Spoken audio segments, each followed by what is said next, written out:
God dang it. These pigs, they just keep on getting out. I beat her. Hello. I mean, they're pretty sizable creatures now. I hate that they're running loose right now. What the fuck? How'd y'all get out, you bastards? Get on back in the pen.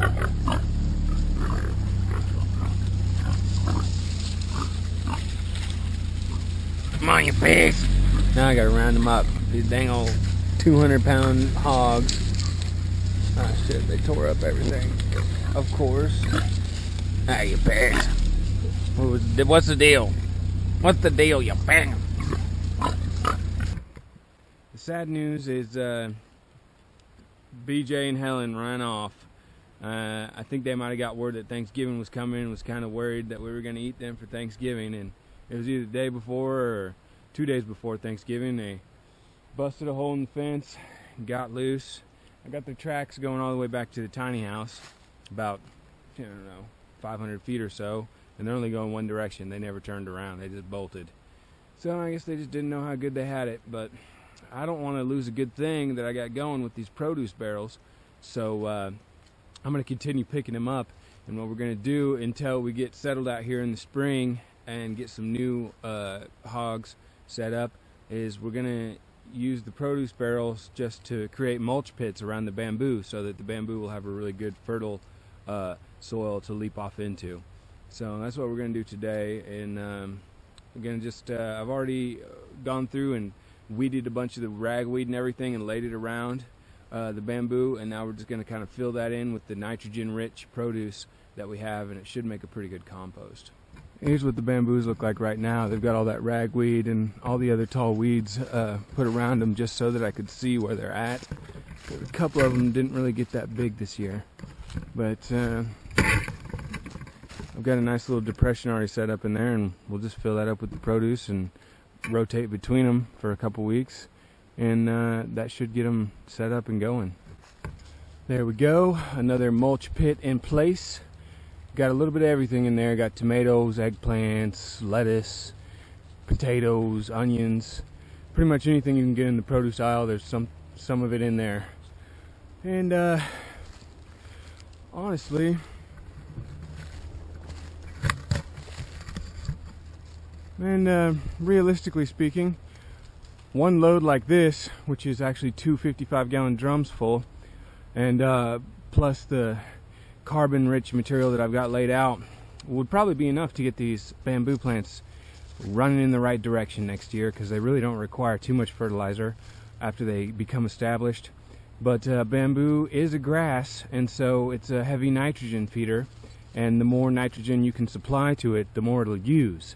To a certain extent, of course, you don't want to burn it with chemical fertilizers or chicken manure or something like that.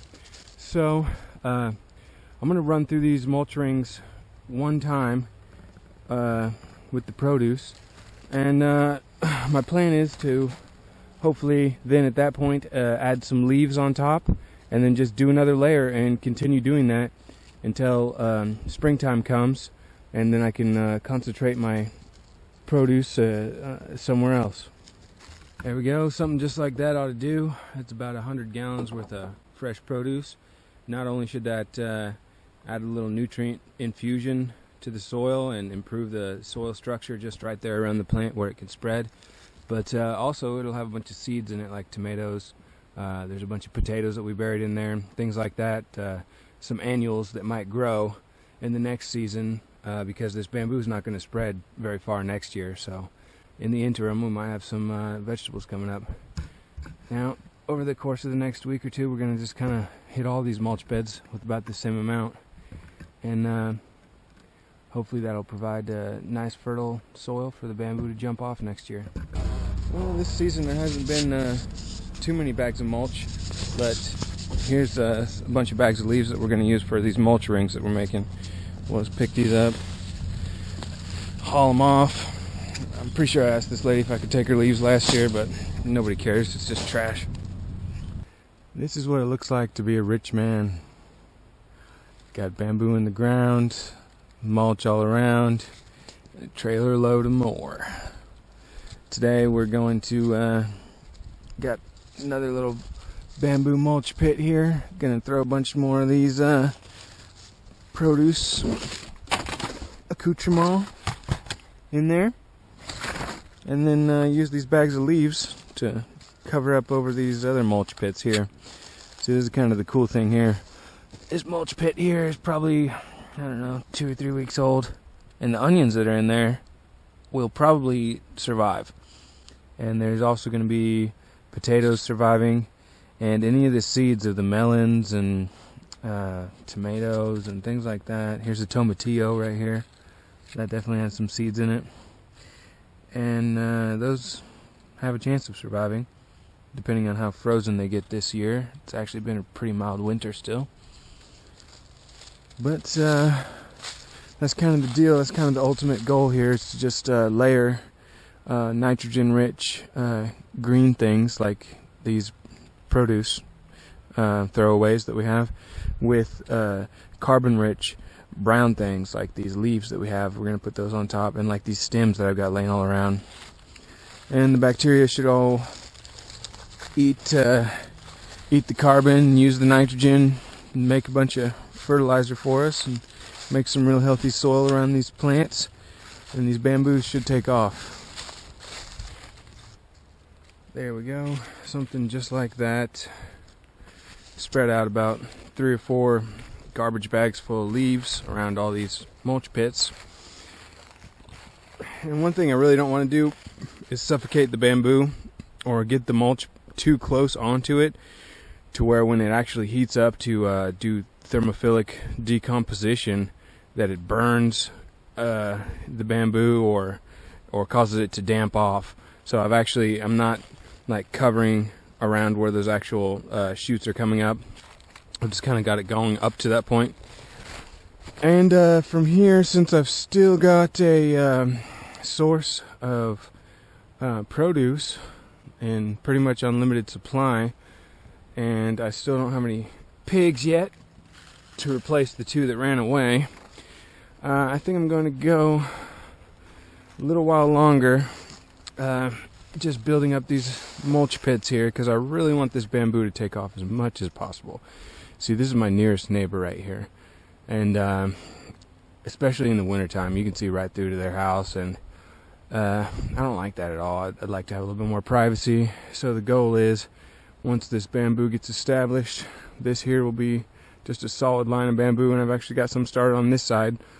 So when you drive into the place, you'll be driving into a path, just a small little driveway in between, basically like driving into a grove of bamboo. It's kind of like what I want it to feel like. And so I think I'm going to expand these mulch rings a little bit more. What I'll do now, since everything is already built up real close in there, I'm actually going to spread out and do another ring around the perimeter of where I've already laid stuff down, and then hopefully another layer of mulch like these leaves. And I think that's the most important thing I can do with the produce and the mulch right now. These other beds are really, there's some things planted. I've got some Jerusalem artichokes over there. I've got some elderberries over there. There's various places where there's onions in here and potatoes. But pretty much all these things in the next 3 to 4 years are going to be phased out by the bamboo, which is going to basically fill in this gap in the canopy here.